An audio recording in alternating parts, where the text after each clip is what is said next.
In this lesson, we're going to be talking about memory considerations. And the memory considerations that I'm talking about are for mobile devices, and the distinction between internal storage and memory that's actually being used by the system to run programs and store them.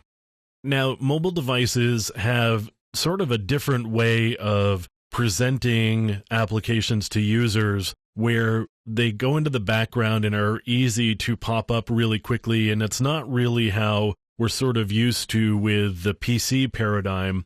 And it's like there's a snapshot that's taken of the application when you put it into background, so that snapshot can be read quickly and easily.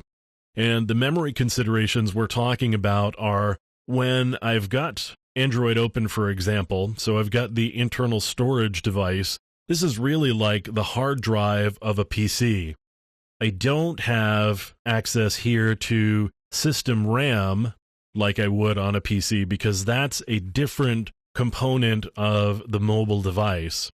So when we're talking about memory considerations, again, if you plug a device like an iPhone or an Android in, you are going to get access to basically the hard drive, which is good, except it may not give you all of the information that's available, and that's just something to keep in mind.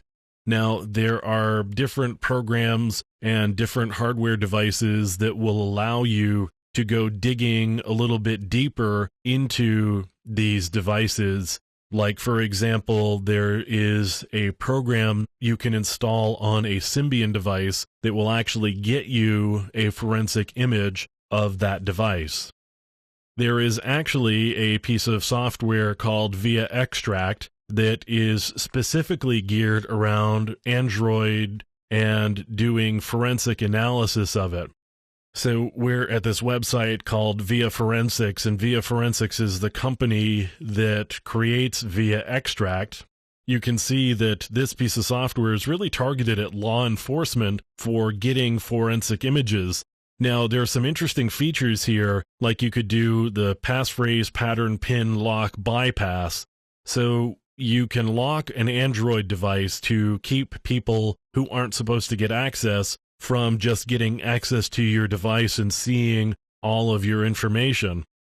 This piece of software says it can bypass all of that and just go straight in and get the forensic image. Now, when you just plug an Android device into the PC, for example, the PC may not read the device and show you all of the folders, just like we were looking at a moment ago, if the device is PIN or password locked, or even pattern locked. So if it's locked in any way, it needs to be unlocked in order to get access to it. So you can't just take a device, plug it in, and expect you're going to be able to see everything there is if it's locked in some way. Now, this software says it will actually bypass that lock, but you have to have the debug mode turned on.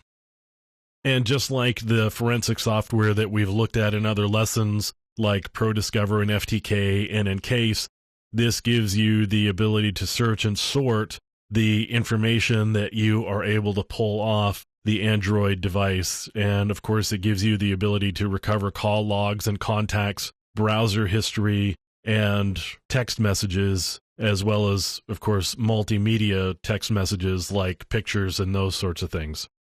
So you can see that this is a pretty powerful piece of software if you need to do Android forensics.